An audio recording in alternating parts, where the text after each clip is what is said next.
Welcome to Spirits Podcast, a boozy dive into mythology, legends, and folklore. Every week, we pour a drink and learn about a new story from around the world. I'm Amanda. And I'm Julia. And this is episode 293 with author Katie Casey. Welcome to the show. Thank you all for having me. It's really exciting to be on here and talk a little about mythology and a little bit about baseball. So I'm excited to do that and also hear what y'all are drinking. Yes. Always excited to tell about drinking and also baseball.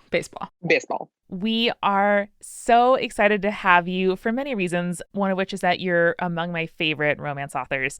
And I am just so excited to connect what I think of as like one of the primary American mythologies, which is baseball, to the primary mythology of my life, which is reading romance novels. And just everything we talk about here, there's so much. It's a buffet. And I am just delighted to be here talking to you. So can you tell us a little bit about how baseball became a central mythology of your life? Oh, goodness. That's a really big question. So first of all, thank you. I primarily write, and this is a lot of adjectives in a row, queer, Jewish, baseball, romance about people with disabilities. And that's like a lot, I know.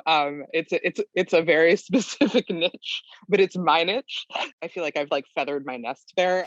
Oh, yeah. You know, it's always a question about, sort of how I got into baseball. I am from DC. So DC did not have a baseball team until I was an adult. And so, the question is like, oh, did you grow up going to games? Usually people ask, like, did your male parent, teach you to do these things? Scoring and sort of having this like, kid experience with like the hot dog and the whatever. And you see, guys who are now in their 50s. I didn't have any of that. So the Nationals came to DC in 2005. They weren't like good for about 5 to 6 years after that. They were actually pretty good in 2005 and then collapsed, which is what we call foreshadowing. And that they were really, we're talking dumpster fire bad. It's a bunch of guys who are like remember some guys level guys. And so what's interesting is I guess the mythology of failure is really baked into baseball. So my first like baseball experiences were really about failure and like organizational failure, but individual failure. And I had seen a bunch of like Pirates games because I went to college in Pittsburgh. And I'm like, well, that's also failure.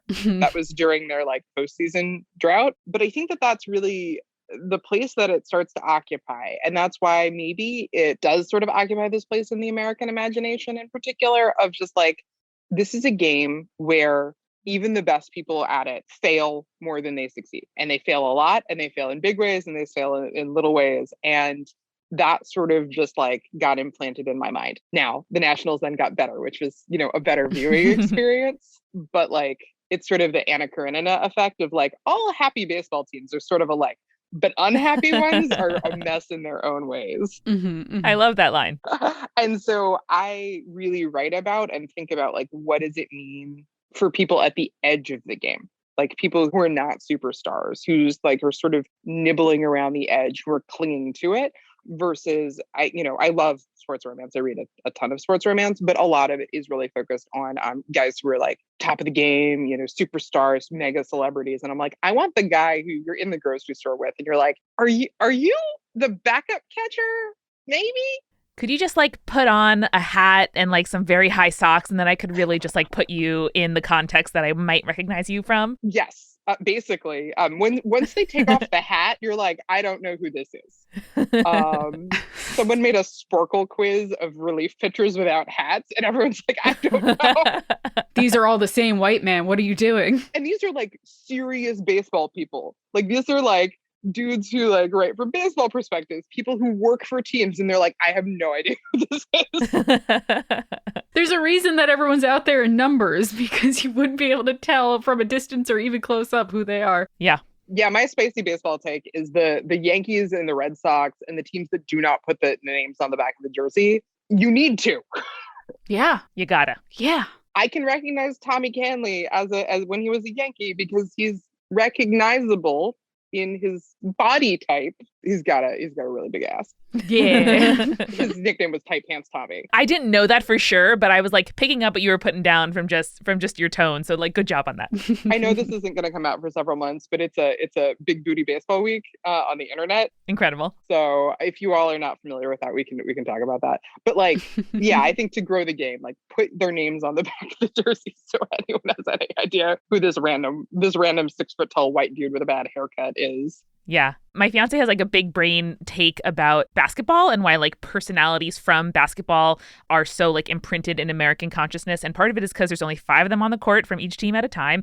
The camera is right up there. They have nothing obstructing their face, unlike baseball, unlike football, unlike hockey. And the camera angles are so close. The court is so much smaller, unlike soccer. Like you don't see them like vastly running from one end to another. Like they are right there all of the time. And so I know what KD looks like in many emotions and in many states and in all his different uniforms because there's nothing there obstructing the face. And I think that's really important. I think the one thing, I don't know a lot about most continuous play sports, and I will cop to that, like I will admit to that. But the thing about basketball, I believe, is the free agency is very like limited in terms of time. And so it turns into like, it's about the drama and the soap opera and the narrative of it. Yes. Which I think there needs to be more of, right? Like that's what I like. Baseball this year, because of the lockout, had a free agency period of like a week and a half. And I'm like, give me more of that. I want to see a full-on Susan Lucci like slap as part of this free agency period. Yeah. And so I think basketball really, really does that in an important way. And you're right, like absolutely limited number of people, nothing on the face, no random parade of 6 foot tall white guys with bad haircuts who come out and pitch half an inning. Not that I don't love a relief pitcher, but still. I think I interrupted you, though, in your explanation of how baseball became meaningful to you. My experience was this sort of like particular failure. And the sort of nationals playing, particularly at RFK Stadium at DC, has like this mythos to it in and of itself. There was the day that the rat crawled into like the circuit breaker box and like, or cable box, and chewed through all these cables and the TV feed went out and the rat exploded, which is disgusting. And you're like, classic. Same. Me as well. Like, if you want to have a ghost story. And so my sister was really, really into it and is like the best. She has the best working knowledge of like that era nationals of anybody who is not on the team. Actually, I'll add to that. So she was at a minor league baseball game. She lives in Montana. So she was at a minor league baseball game in Billings, and she sees that the manager or the hitting coach for the team used to play for the Nationals. This is a guy named Willie Harris. And so she goes up to him and she's like, oh my God, I loved you as a national. You were terrific. I loved watching you play. And he's like, I don't really even have a memory of being on that team. And she's like, I have a card. Will you sign it?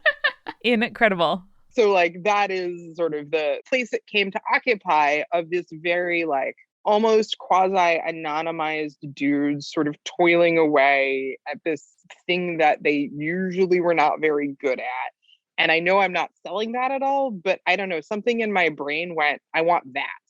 Like, I want to know what it's like to have like this, like, you can see success, but success is always a little beyond your grasp. That to me is where sort of mythos lives, right?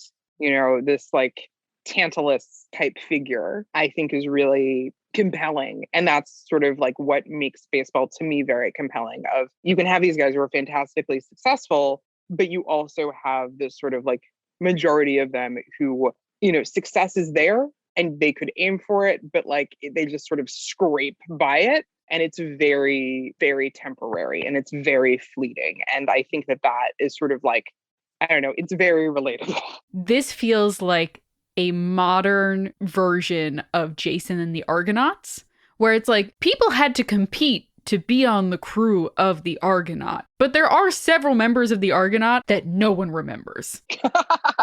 Yeah. And that's basically it, right? Yeah. And you have like, they're like, oh, you won a World Series? You're a dude who played for, 2 seasons. Mm-hmm. I wish my brain were not occupied with like being able to turn on a baseball game and being like, he pitched 28 innings for the Nationals 7 years ago.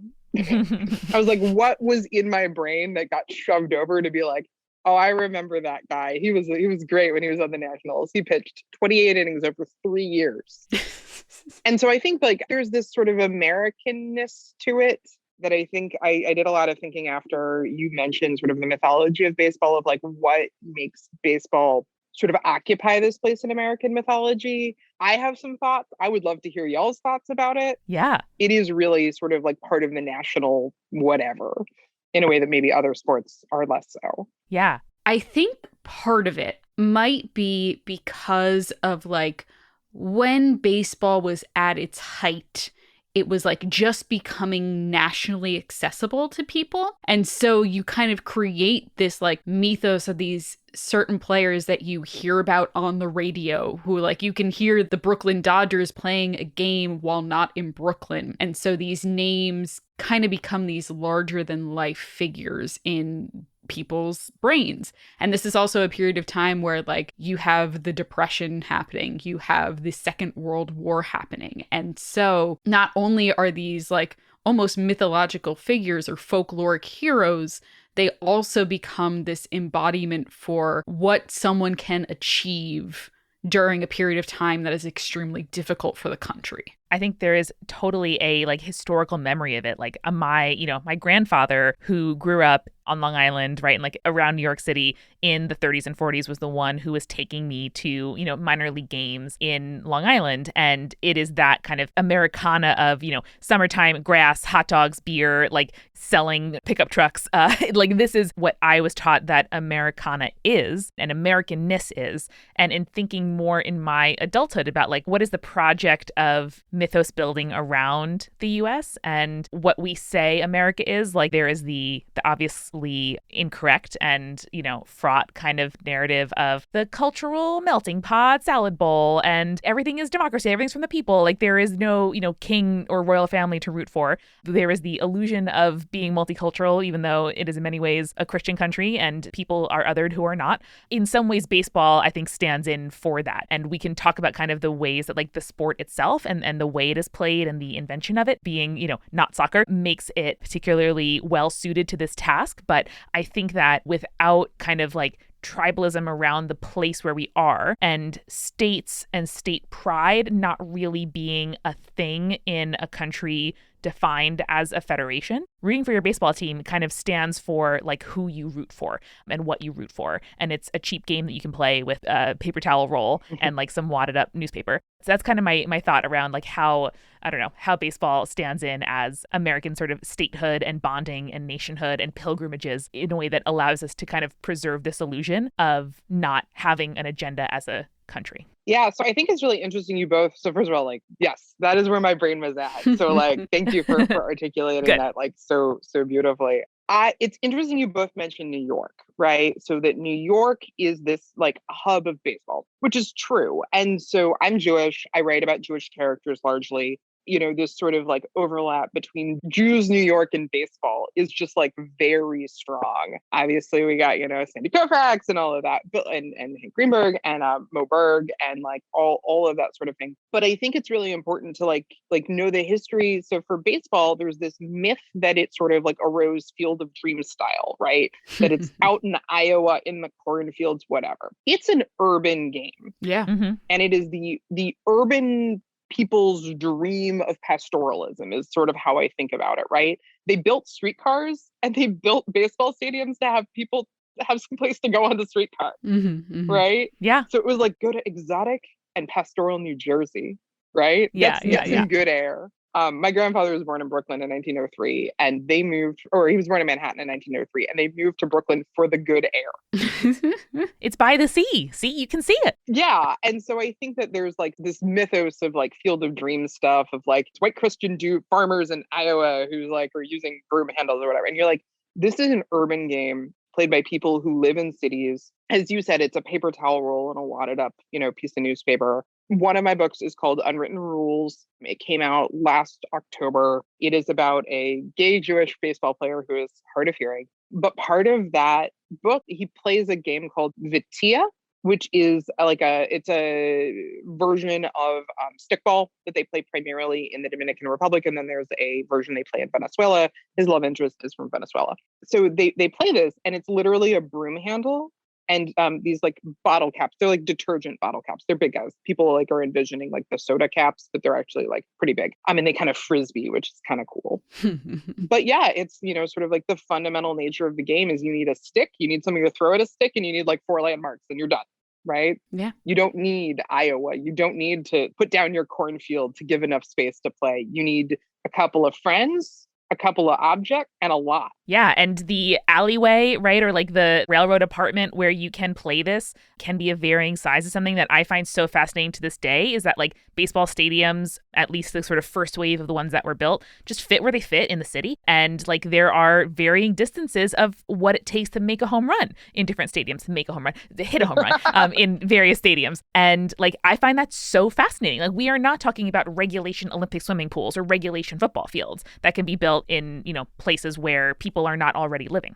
Yeah. So, one of the things that is really common to baseball fans in particular, and is sort of like this universally pleasing experience among baseball fans, is when you're on an airplane and you look out the window and do you look for baseball fields? Yeah. Oh, I look for fields. Yeah. Baseball fields, and driving through to like whenever we're like driving and like seeing fields lit up at night as well is just very like, that's like a place where people are. It's just, yeah. It's pleasing, and it has all these like wacky dimensions, and like it'll just be like it ran up to the road, so like the outfield is just like this weird shape. Yeah, like that to me is very much like part of the mythos of, as you said, like the field dimensions can vary. How long a home run is can vary. The field's conditions will vary. Mm-hmm.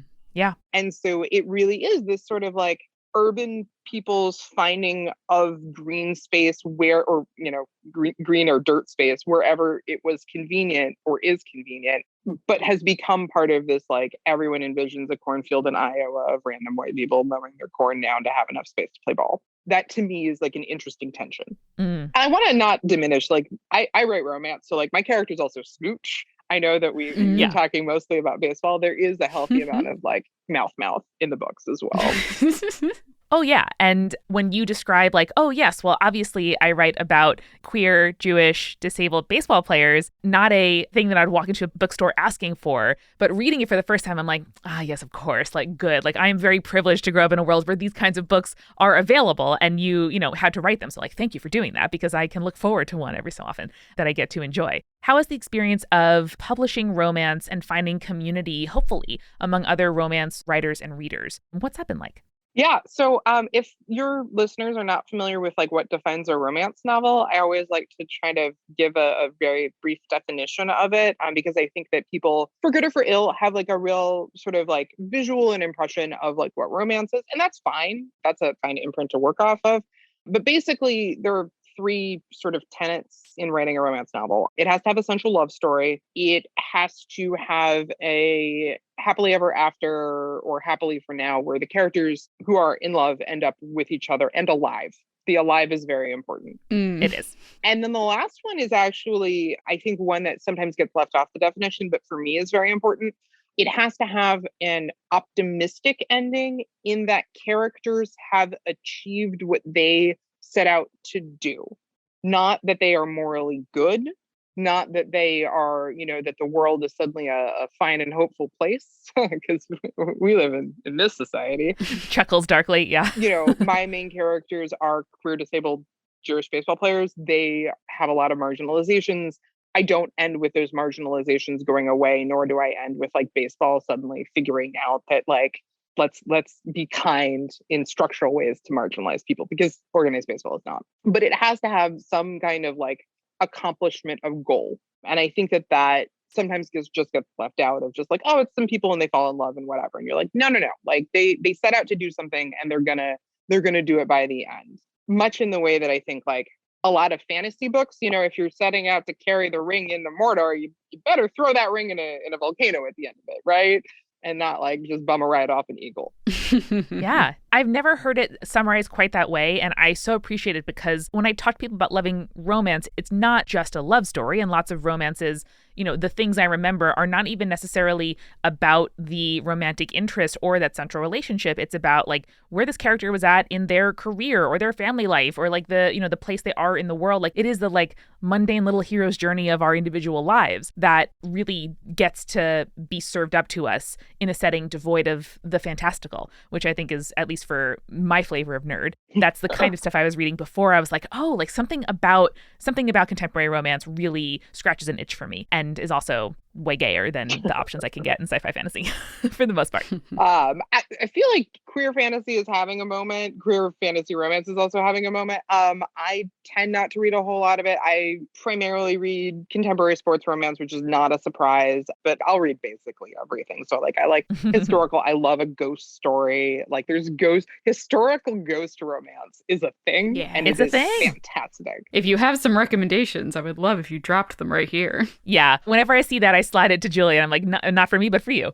So ghost romance is really having a moment. And I know you asked about Community, and I know I haven't answered the question because like, yeah. But what is more romance Community than being like, what do you like? I have a list of recommendations for you. Like that is all I do with fellow romance readers. Let me roll out, you know, one of the things is always like I have a lot of friends who are frankly straight cishet dudes because baseball. And a lot of them are like, I've never read a romance novel, but I want to. What would you recommend? And I'm like, well, what do you like? And they're like, oh, I love historical fiction, or I love intergenerational stories set in cities, or I love ghost stories. And I'm like, you can find a romance novel that does any of those things, right? Mm-hmm. You can find a romance novel you can find 20 romance novels that do any of those things. So like, tell me exactly, like to a very fine grain size, what do you like? And I will help you try to find it. The number one complaint/compliment I get is, well, now my Kindle recommendations are abs.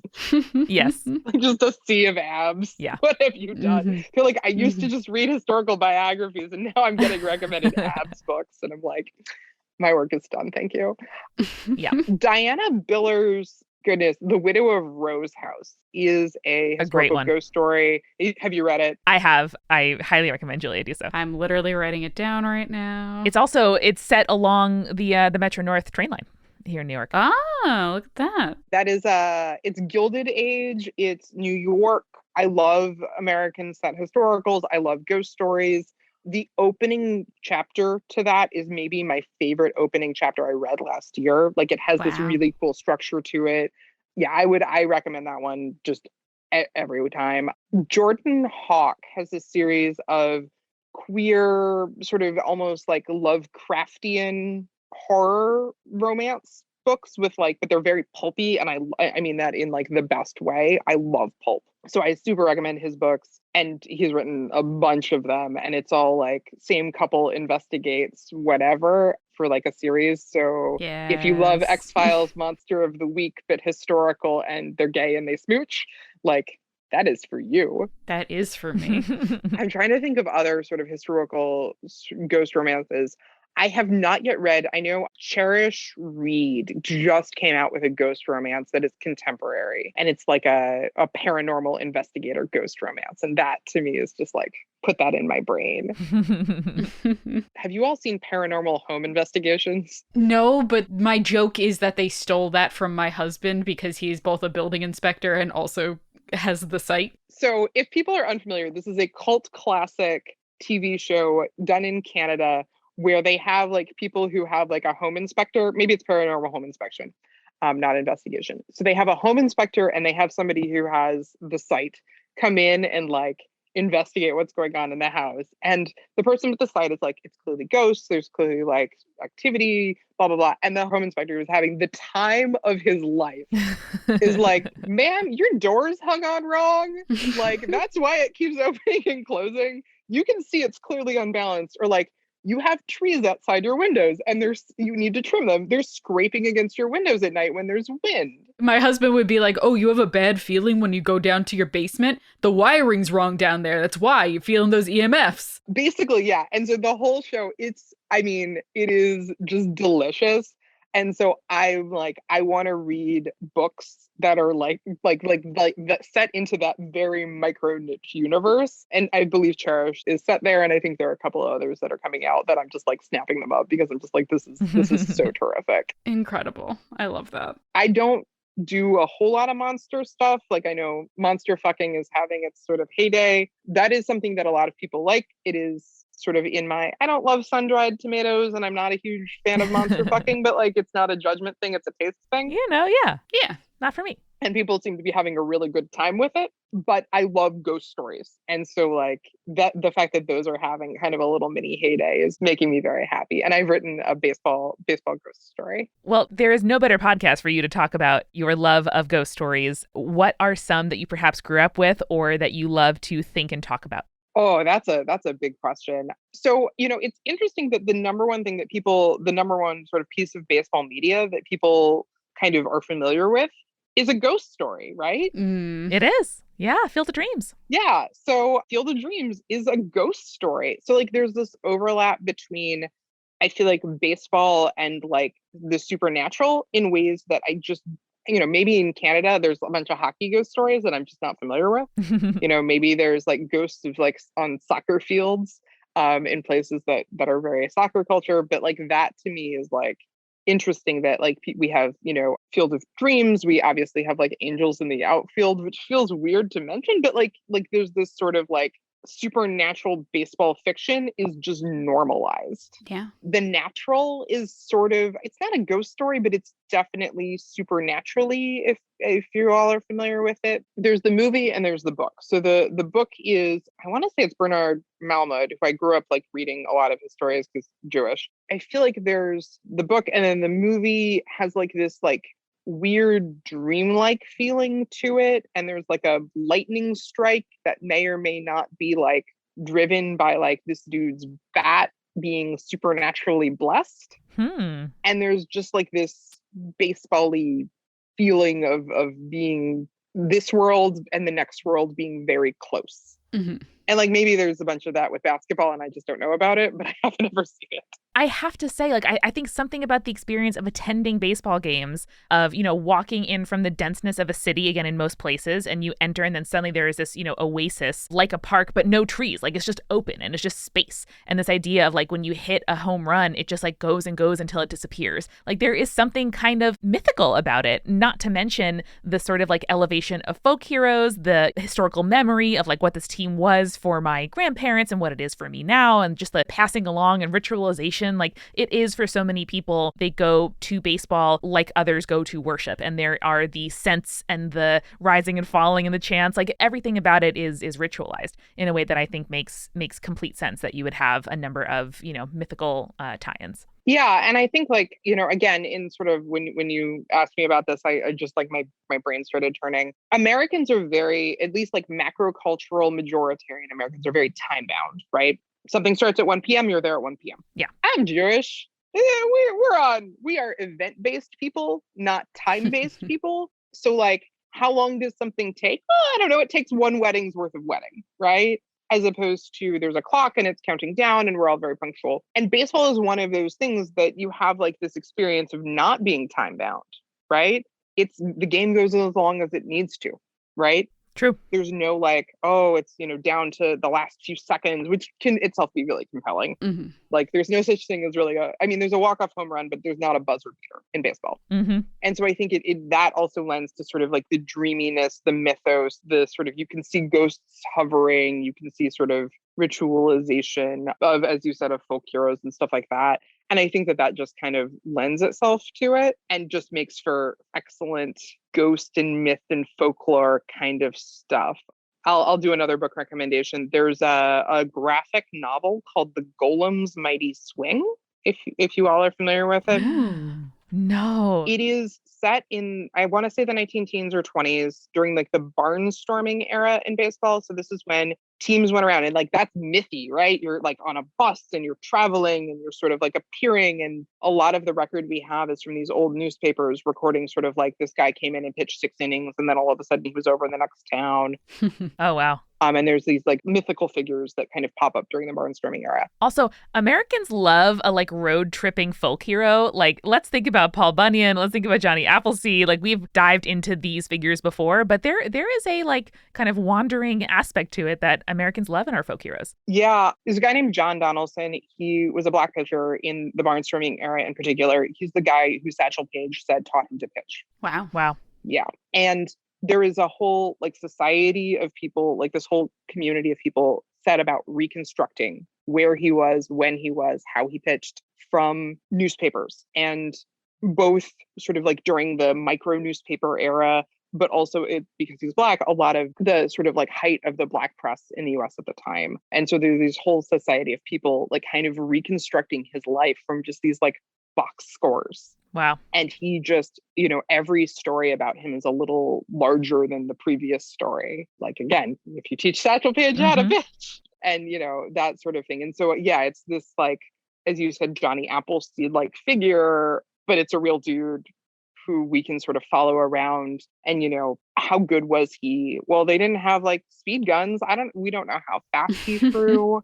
Box stores tell a really good story, but they don't tell like the full story. So you have to sort of mentally reconstruct from reading a box score what happened during the game. But yeah, so like there's this book called The Golems Mighty Swing. It's about a Jewish baseball team during the barnstorming era that has a black player on it. This was, there was a color line in Major League Baseball. So, black people were historically excluded from playing Major League Baseball from late 1800s to, 1947. But during the barnstorming era, it's a lot, with these sort of non-affiliated teams, it's a lot. I wouldn't say more integrated, but it was more integrated than we think of it as. And so it's about their sort of experiences in playing in the American South, which, it's not a romance.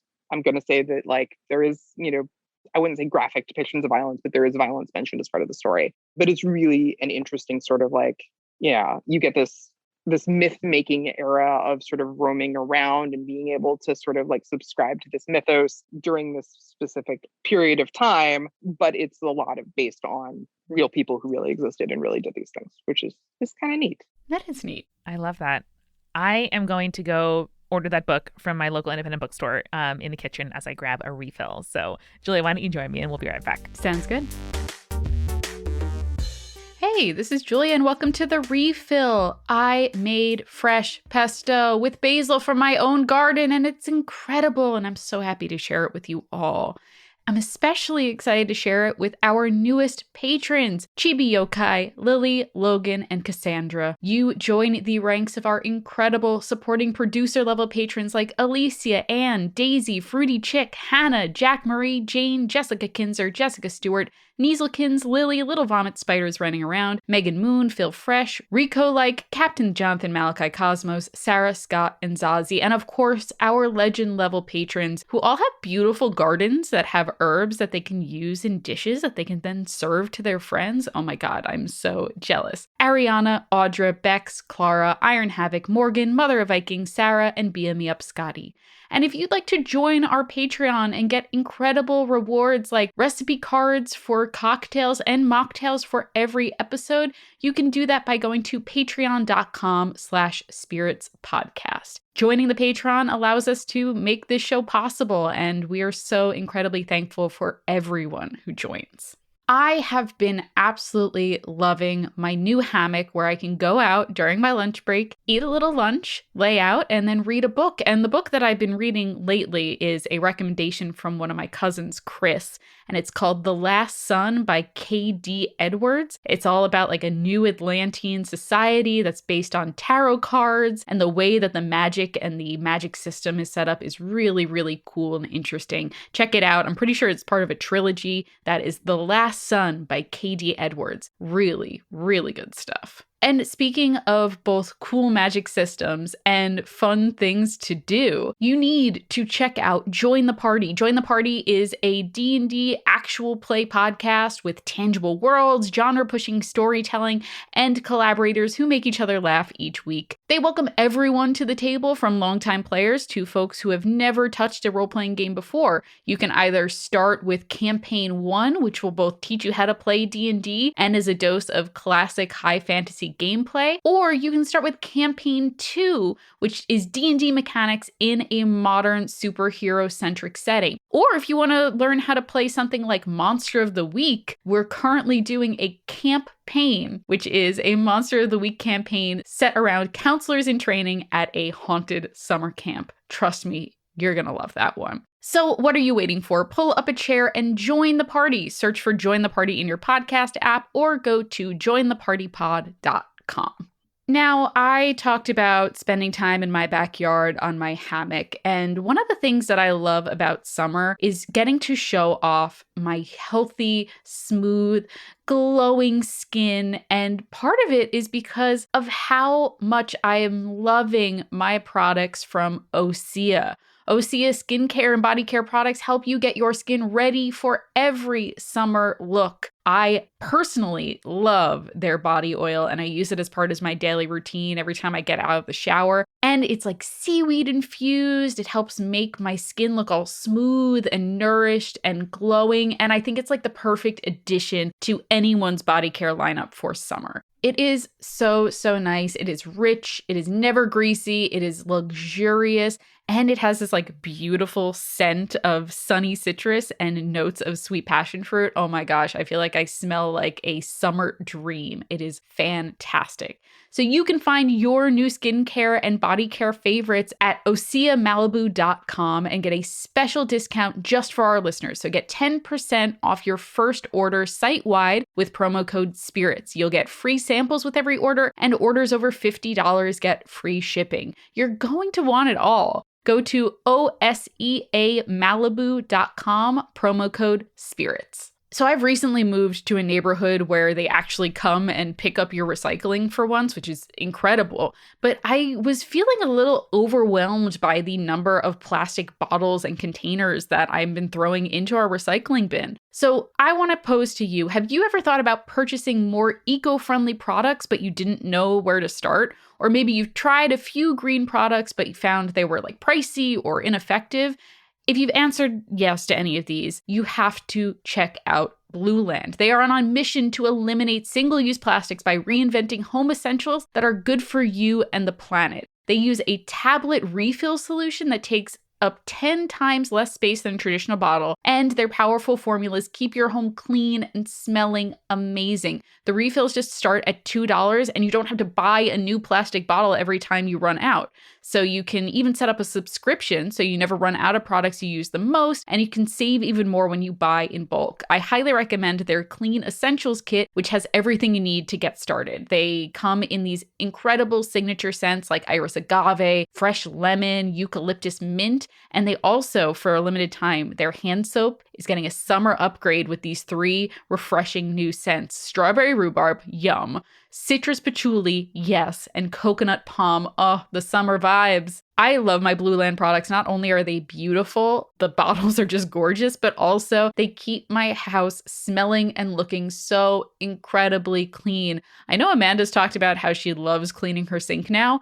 I also really like cleaning my sink now. Thank you, Blueland. Right now, you can get 15% off your first order when you go to blueland.com/spirits. That's 15% off your first order of any Blueland products at blueland.com/spirits. Blueland.com/spirits.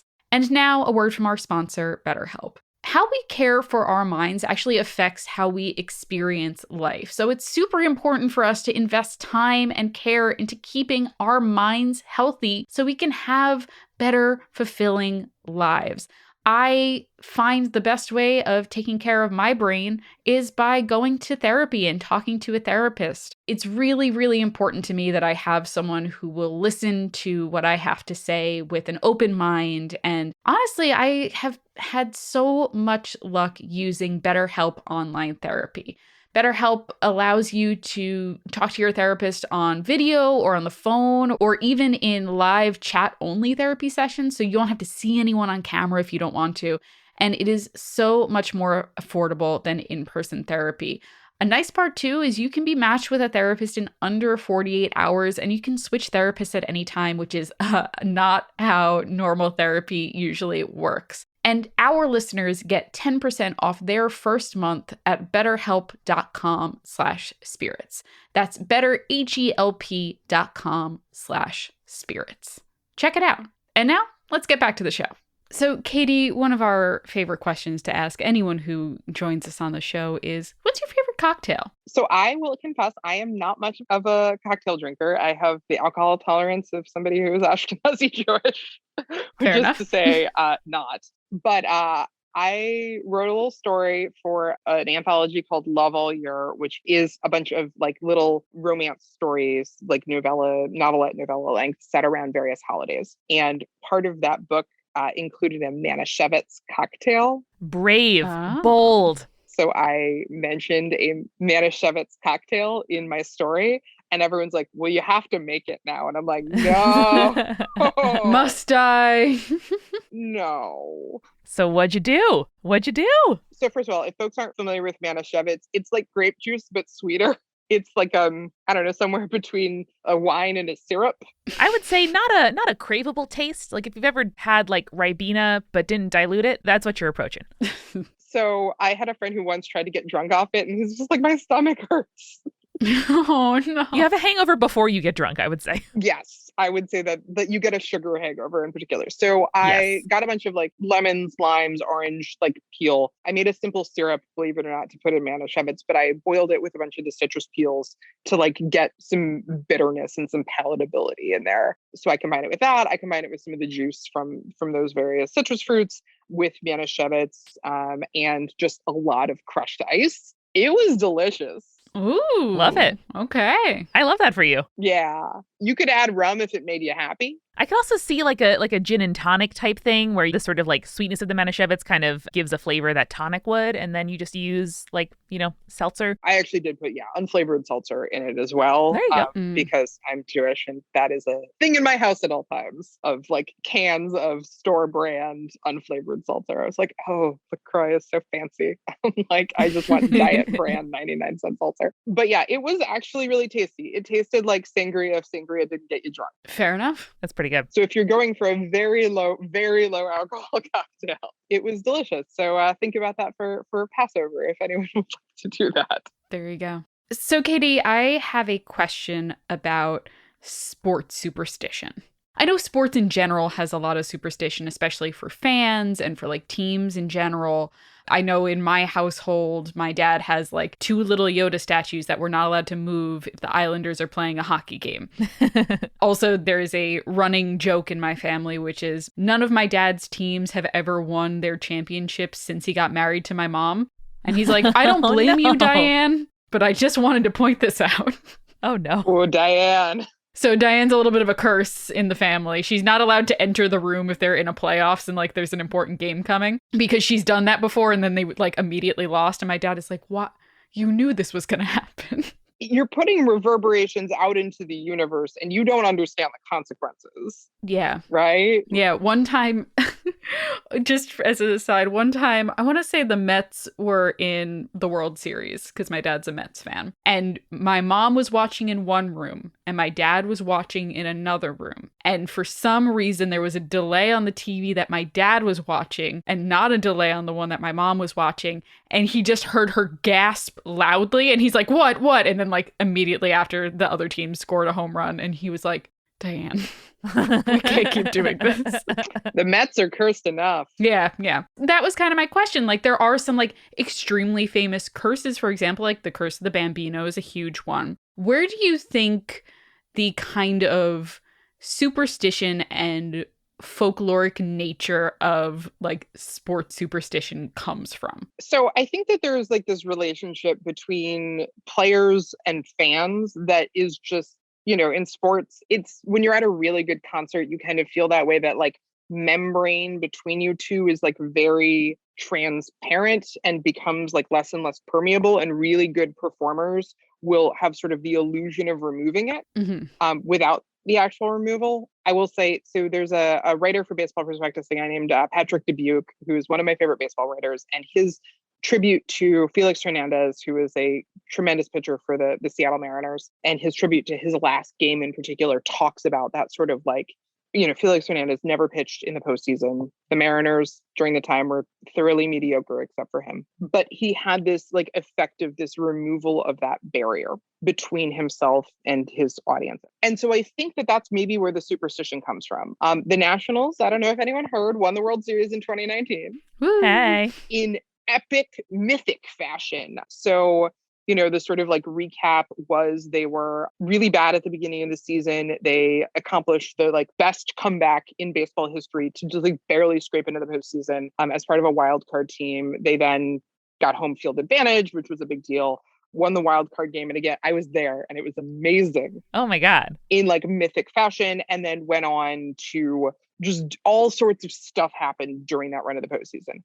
I was like, if I do not put my hairband on my left wrist every day, yep. I know Juan Soto's not going to hit a home run. And it's wild. It's wild that we like truly believe that we can like influence these things by the individual things that we do. And I feel like every sports fan I know feels that way to some extent. Like a personal responsibility to help. Yeah. Right? They need me. They need me to put on my hairband on my left wrist. They need me to wear like, I have a set of like little, like these are outfielder glove lace bracelets that a company makes that are really neat. I'm like, I have to wear that every day. I have to sort of like do all of these things in particular order because I'm going to disturb the vibrations of the universe. And like that will send Steven Strasburg's like change up slightly where it shouldn't be. And like my rational brain is like, that's ridiculous. And my irrational brain is like, if I do not do this, I am personally to blame. Yeah. That's how I kind of feel about ghosts, though, where it's like, if I can take the opportunity to not offend a ghost, I'm going to do it. Yeah. Maybe I don't need to fully believe in it, but like, why wouldn't I if I can? Yeah. It doesn't hurt. It might help. I had a baseball podcast with a couple of friends for a long time called Resting Pitch Face.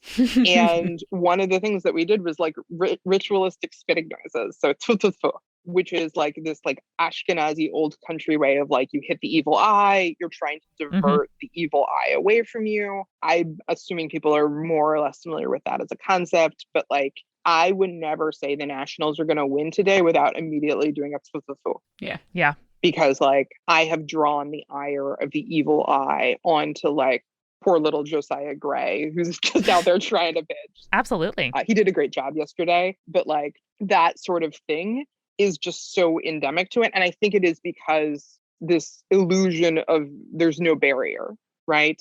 Yeah. I can go to a game and hold up signs to tell the outfielder that he's doing an amazing job, sweetie. There's a cheering section in Nationals Park called the Section 100, and literally like whiteboard, like reusable whiteboard, like scroll signs. And we will absolutely be like, you're doing amazing. Orange slices after the game. Oh, so cute. So pure. And I love that metaphor too of the barrier, because my fiance and I have like a shelf in our library of Jewish baseball books. And Summerland is like has the pride of place there because, Michael Chabon, I think, does in some ways, the most inevitable pairing I've ever heard of, which is like the Fae and baseball. And like what is more liminal, more Fae, more mystical, more, like suburban fantasy than a baseball game that can lead you to the otherworldly. Yeah. And I think that there's always that feeling of like, as you said, that you're at a park, but it's treeless. And so you have this sort of like feeling of largeness, even in a very small area. And like, again, that barrier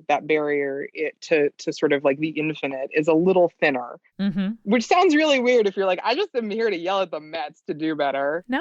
No Met should ever say the word elbow, by the way. Like that is like, they can't even think the word elbow at this point. Tell your dad. I'll let him know. But I think that it kind of occupies that space in folks' imagination of just like, oh, I'm so close to like a world beyond, but also I got like a beer and a hot dog and a scorebook, and I'm gonna yell at somebody.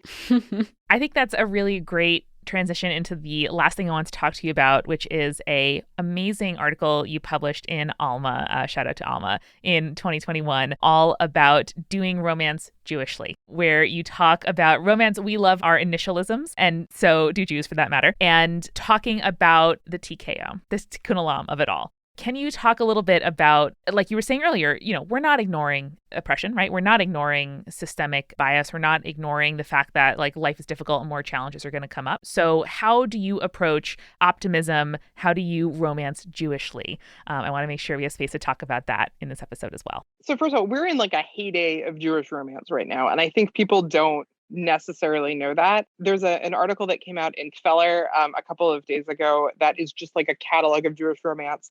There's dozens of us, dozens. And we have like our own little community. And if anybody is a Jewish romance reader or fan or writer, we will happily induct you. You have people. Yeah, into we have a little Discord server. But I think we're in a really like a heyday of Jewish romance, of people doing it a bunch of different ways. So just to sort of shout out a few, but there's a lot. If you want historical Jewish romance, you can read Felicia Grossman.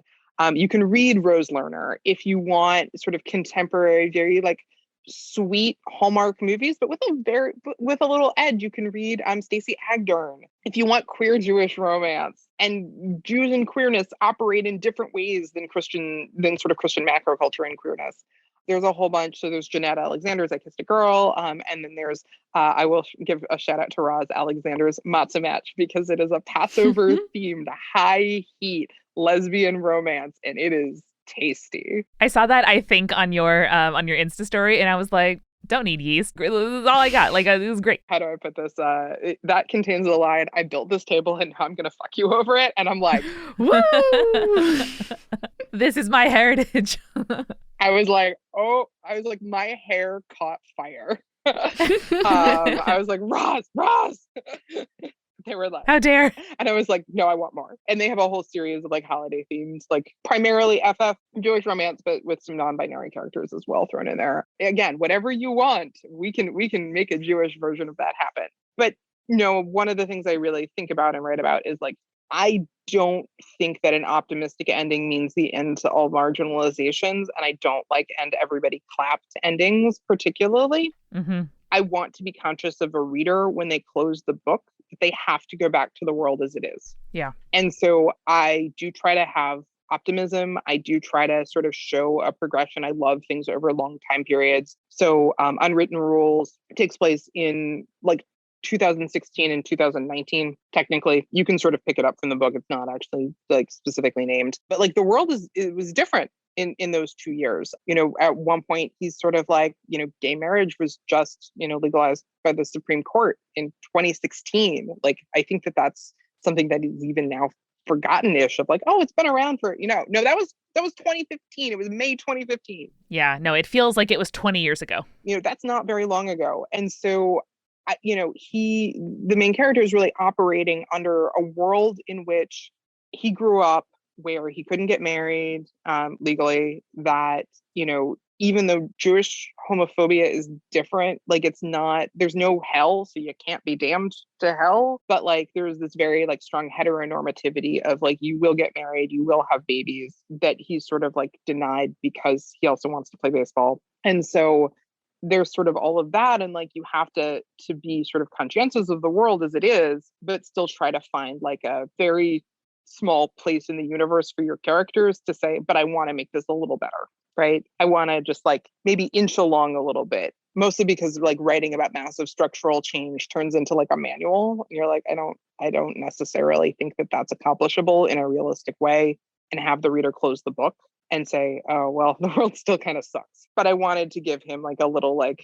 sliver of optimism of the fact that like the current feeling in Major League Baseball right now is that there are players who are out to their teams, but not out publicly. And I think like that to me was like the sort of like world getting better kind of place I had to leave him, even if I'm like, world get better faster.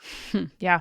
And maybe that's why, queer sports romance hits so different for many of us that are not otherwise, at least for myself, not otherwise that interested in sports, because it's not like two players fall in love, they have a press release, and the world's different. Like that is a wish fulfillment that I think is valuable in some ways. But to quote you to you from this excellent Alma article that we will link in the description, you describe the ending of Unwritten Rules as where characters have to make peace with the world as it is, but with the promise to undertake changing it for the better, which strikes me as very queer, very Jewish, and we did not dwell on the incredible, rich, loving depictions of disability in your books as well, but also strikes me as something that, disabled people are so good at, by force, of figuring out how to do this challenge and then do the next one. There's never not going to be one. And so the question is, how do we change the world for the better, make this life a little easier? I appreciate that.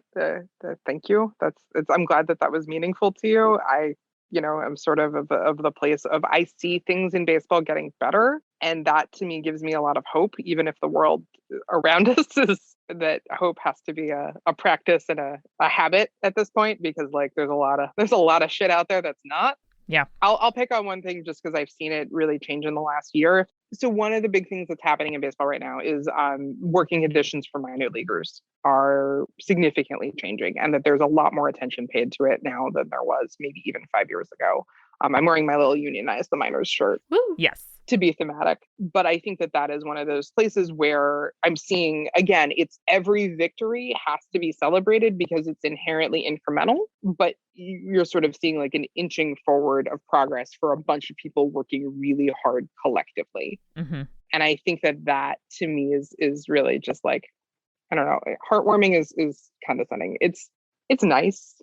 I like it. Yeah. I like seeing it. I like how many people can come together and really affect change. I think there are romance books that certainly do that sort of thing well. I'm not sure if it's in my wheelhouse as a writer to show it, but I think that is one of those optimistic things in romance novels that a lot of times it is that sort of like you're left with that inching forward of, in this very specific time and place, these characters have accomplished something to make their world and the world around them a little bit better than it was, even if it's not just burn the whole thing down. Though if we wanted to, I mean.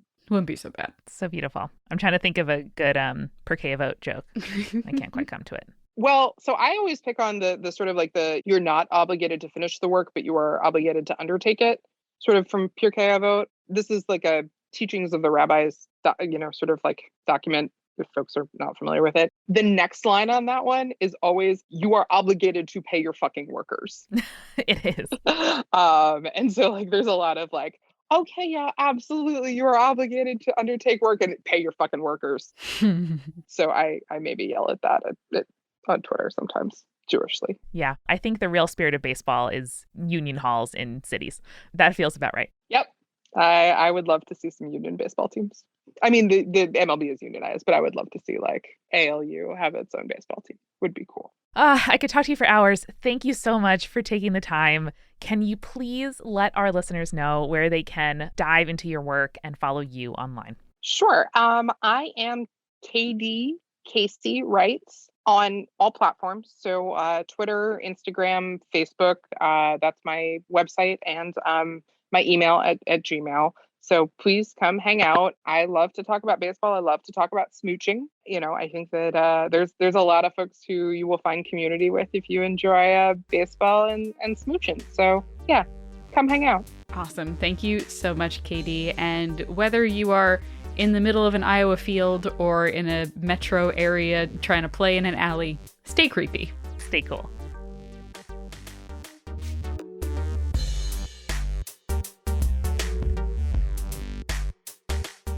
Spirits was created by Amanda McLaughlin, Julia Schaffini, and Eric Schneider, with music by Kevin MacLeod and visual design by Allison Wakeman. Keep up with all things creepy and cool by following us at Spirits Podcast on Twitter, Instagram, Facebook, and Tumblr. We also have all of our episode transcripts, guest appearances, and merch on our website, as well as a form to send us in your urban legends and your advice from folklore questions at spiritspodcast.com. Join our member community on Patreon, patreon.com/spiritspodcast, for all kinds of behind-the-scenes goodies. Just $1 gets you access to audio extras with so much more, like recipe cards, both alcoholic and non-alcoholic, for every single episode, director's commentaries, real physical gifts, and more. We are a founding member of Multitude, an independent podcast collective and production studio. If you like Spirits, you will love the other shows that live on our website at multitude.productions. Above all else, if you liked what you heard today, please text one friend about us. That's the very best way to help keep us growing. Thanks for listening to Spirits. We'll see you next week. Bye.